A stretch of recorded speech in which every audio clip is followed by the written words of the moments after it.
Pickleball Flint.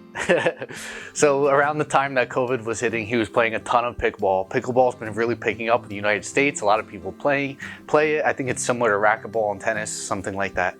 And what do you know? You have a racket and you can get tennis elbow. And tennis elbow happens on the outside of the elbow. And you could have different pathologies, all that would be described as tennis elbow. You could have tendonitis, you could have tendinosis, you could have a tear. You could also have a radial nerve entrapment and potentially even numbness and tingling in your fingers with all of this. So at the exam, we checked all of his different stuff. It turns out that Flint had tendonitis, which is actually more common for our patients to have tendinosis. Itis means inflammation of the tendon. It's more of a short-term overload. Tendinosis is more of a long-term overload where the tendons actually start to degenerate.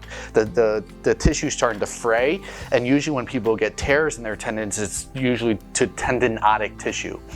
And so this little graph, if we have pain levels on the y-axis where 0 is here, 10 is here, tendonitis with work or stress, tendonitis, as soon as you start playing an activity, it'll just start getting worse right off the start.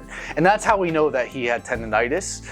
Tendinosis in the early stages, you'll feel it at the very beginning of activity. So 5 minutes of pickleball, he'll have pain here. It'll actually go away, but as he keeps doing the work or the exercise or the stress, eventually the symptoms will come back.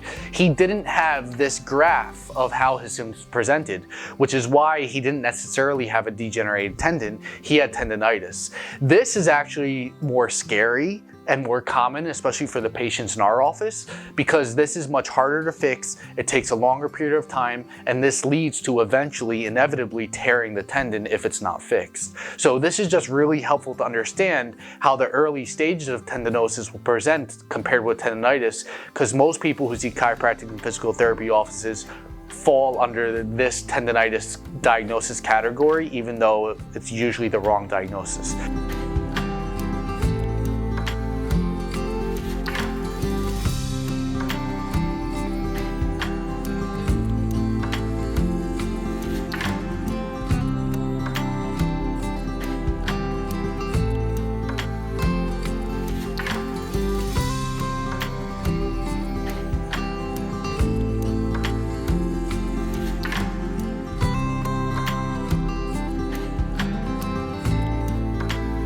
So after about 20 treatments, I haven't seen Flint in months. He's 100% better. The elbow seems to be completely gone. As far as I know, he is playing as much pickleball as he wants to play, which is always our goal for our patients, to get them back doing the activity that they love to do.